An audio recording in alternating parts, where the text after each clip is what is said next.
जैसे कि last episode में देखा था, वो शैडो मास्टर जिसका नाम चू हुई है वो अरेना के बीच में जाकर खड़ा हो जाता है। अरेना के बीचों बीच जाने के बाद चू ही यूनची को अपने पास बुलाता है तो यूनची उसके पास चला जाता है। वो शैडो मास्टर चू ही यूनची से पूछता है आखिर तुम्हारा क्या नाम है और तुम कहाँ से आए हो। तो यूनची उसे बताता है कि मेरा नाम यूनची और मैं लोअर रिलम से यहाँ पर आया हूँ। और उसी टाइम पोजुन घबराते हुए आगे बढ़कर बोलता है ये मेरे साथ आया है। पोजुन को इस तरह से बोलते हुए देखकर बिंग जुन और ग्रेट एल्डर काफी ज्यादा हैरान हो जाती है। मास्टर हु भी हैरानी से बोलता है यूं तो पोजुन काफी ज्यादा होशियार है, लेकिन क्या ये पागल हो चुका है जो आज ये इस तरह की बातें कर रहा है। यूनची तो पहले से ही काफी गंदे तरीके से इस मैटर में फंस चुका है। और फिर हम पोइजन गॉड को देखते हैं जो बोलती है क्या बकवास है, जिसे सुनकर तियानगो टाइगर बोलता है क्या हो गया, क्या कोई प्रॉब्लम है। पोइजन गॉड बोलती है नहीं मुझे कोई भी प्रॉब्लम नहीं है, लेकिन मुझे किसी का ख्याल आ गया था। ये सुनकर तियानगो टाइगर बोलता है पता नहीं वो कौन बंदा होगा जिसको आपके अंदर कोई इंटरेस्ट है। और फिर पोइजन गॉड मन ही मन बोलती है आखिर ये अभी तक मरा क्यों नहीं है, इसे तो मर जाना चाहिए था। इसके बाद हम यूनची को देखते हैं। यूनची मन ही मन सोच रहा होता है ये तो काफी अच्छा है, इस तरह से जैस्मिन मुझे जरूर देखेगी। जैस्मिन तुम देख रही हो ना, मैं तुम्हें ढूंढ रहा हूँ। और फिर हम ब्यूटी गॉडेस को देखते हैं। ब्यूटी गॉडेस बोलती है ये कंपटीशन तो काफी ज्यादा बोरिंग है गुवो, क्या तुम्हें कुछ मिला है। आगे से गुवो अपना सिर ना में हिलाते हुए बोलता है नहीं मुझे कुछ भी नहीं मिला है। ब्यूटी गॉडेस यूनची की तरफ देखती हुई बोलती है क्या इस तरह के बंदे को भी चुना गया है। गुवो बोलता है मुझे अभी अभी फील हुआ है कि स्टार गॉड रिलम से दो बंदे यहाँ पर आ रहे हैं, शायद से यूनची स्टार गॉड रिलम के किंग से जुड़ा हुआ है। ये सुनकर ब्यूटी गॉडेस बोलती है तो फिर ठीक अंकल गुवो, आपको और एल्डर फ्यूजियान को पहले उसकी रिस्पेक्ट के लिए वहां पर जाना चाहिए। आगे से गुवो बोलता है डेथ गॉडेस आपसे बहुत ज्यादा नफरत करती है, इसलिए मुझे नहीं लगता कि आपको वहां पर जाना चाहिए। ये सुनकर ब्यूटी गॉडेस बोलती है तुम चिंता मत करो, वो मुझे चोट नहीं पहुंचा सकती। ये बोलकर ब्यूटी गॉडेस वहां से बहुत ही स्पीड से चली जाती है। इसके बाद हम काफी सारे माउंटेन का सीन देखते हैं जहाँ पर दो बंदे बहुत ही स्पीड से फ्लाई करते हुए आ रहे होते हैं। और हम देखते हैं कि ये जैस्मिन और केजी होती है। केजी बोलती है फाइनली हम यहाँ पर पहुंच गए। ये बोलकर वो दोनों उस अरेना के अंदर एंटर कर जाती है। अरेना में आने के बाद जैस्मिन केजी से पूछती है केजी तुम यहाँ पर मुझे क्यों लेकर आई हो, अब ये मत बोलना कि तुम यहाँ पर इन छोटे बच्चों का मैच दिखाने के लिए लेकर आई हो। आगे से केजी बोलती है रुको जरा थोड़ा सा सब्र करो। ये बोलकर वो जैस्मिन को सामने की तरफ देखने के लिए बोलती है। जैस्मिन जैसी अपने सामने की तरफ देखती है तो जैस्मिन वहाँ पर देखकर बहुत ही ज्यादा हैरान हो जाती है, क्योंकि जैस्मिन के सामने यूनची खड़ा होता है। यूनची को देखकर जैस्मिन बहुत ही ज्यादा हैरान हो जाती है। जैस्मिन हैरानी से बोलती है क्या ये यूनची है, लेकिन ऐसे कैसे हो सकता है, ऐसा हो ही नहीं सकता। ये सुनकर केजी जैस्मिन से बोलती है आखिर क्या हो गया, तुम ऐसे कैसे बोल रही हो। इसके बाद सीन वापिस से अरेना पे आ जाता है जहाँ पर चूही यूनची से पूछता है क्या तुम्हें पता है मैंने तुम्हें यहाँ पर क्यों बुलाया है। यूनची बोलता है हाँ मुझे पता है, तुम्हें ऐसा लगता है कि मैं यहाँ पर आने के लिए लायक नहीं हूँ। ये सुनकर एल्डर चूही बोलता है जब तुम्हें इसके बारे में पता है तुम ईमानदारी से इसे एक्सेप्ट क्यों नहीं कर लेते, इससे तुम्हारी सजा आधी कम हो जाएगी। आगे से यूनची बोलता है मैंने अपने से भी ज्यादा पावरफुल लोगों को हराकर उनके 30% पॉइंट को हासिल कर लिया, तुम्हें क्या लगता है कि ये इतना ज्यादा आसान है। इन दोनों की बातों को सुनकर केजी जैस्मिन से बोलती है मुझे लगता है कि यूनची किसी घटिया टिप का यूज करके यहाँ पर आ गया है, इसलिए एल्डर चूही उसे सजा देना चाहता है। ये सुनकर जैस्मिन बोलती है केजी क्या तुम इसलिए यहाँ पर मुझे लेकर आई हो। केजी बोलती है हाँ सिस्टर आपने कभी ऐसा सोचा नहीं होगा। ये सुनकर जैस्मिन उसकी तरफ बहुत ही गुस्से भरी नजरों से देखती है, जिसे देखकर केजी घबराते हुए मन में सोचती है क्या मैंने फिर से कोई मिस्टेक कर दी है। लेकिन सिस्टर आमतौर पर उसे बहुत ज्यादा याद करती है। और फिर सीन वापिस से अरेना पे आ जाता है जहाँ पर चूही यूनची से बोलता है यूनची तुम सच में काफी ज्यादा बहादुर हो जो तुमने जुआन गॉड सम्मेलन के अंदर इतना घटिया काम करने की हिम्मत की है। क्या तुमने कभी जुआन गॉड सम्मेलन को अपनी आंखों से देखा है, इसलिए तुम्हें इसकी सजा तो मिलकर रहेगी।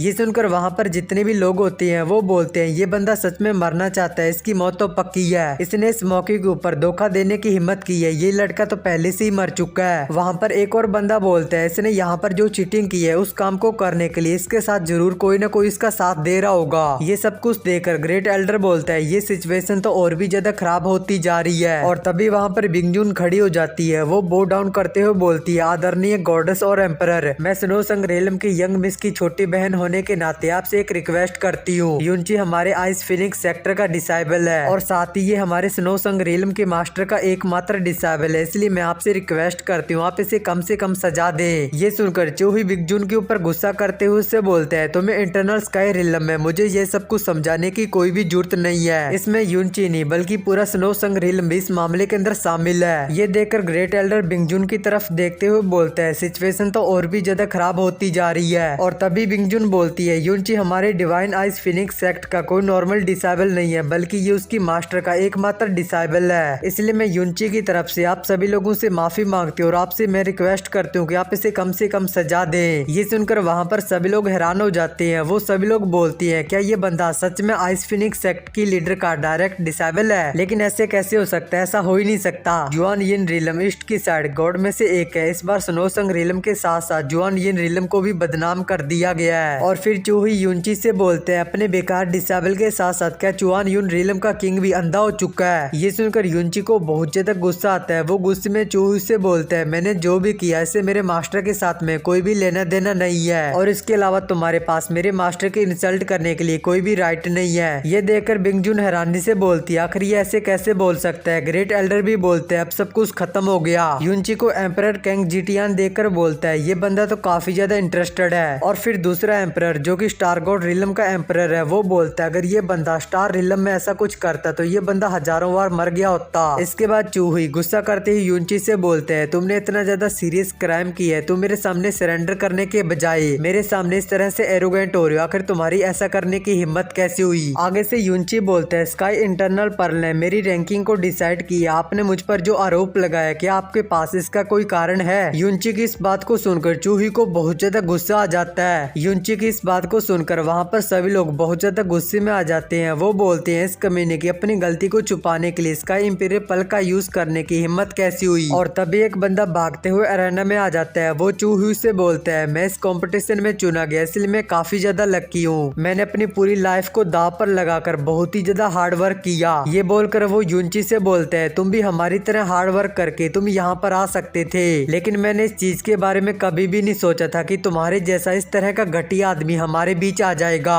इस बंदे के ये बोलने के बाद ये वाला एपिसोड होता है यहाँ पर एंड। तो भाई लोग अगर मैंने किसी कैरेक्टर का नाम गलत ले लिया तो उसके लिए सॉरी, तो उसका नाम सही से मुझे कमेंट कर देना। और इस सीरीज को मैं बीच में से स्टार्ट नहीं करना चाहता था लेकिन मुझे लगता है कि मांगा पीक बाय ने से ड्रॉप कर दिया इसलिए मैं इसे कंटिन्यू कर रहा हूँ। अगर इस वीडियो के ऊपर अच्छे खासे व्यूज आ जाते हैं तो मैं सीरीज को कंटिन्यू करूंगा, वरना मैं इसे छोड़ दूंगा और एक न्यू सीरीज को स्टार्ट करूंगा। तो इस वीडियो को यहीं पे करते हैं एंड और मिलते हैं नेक्स्ट वीडियो में, तब तक के लिए बाय बाय।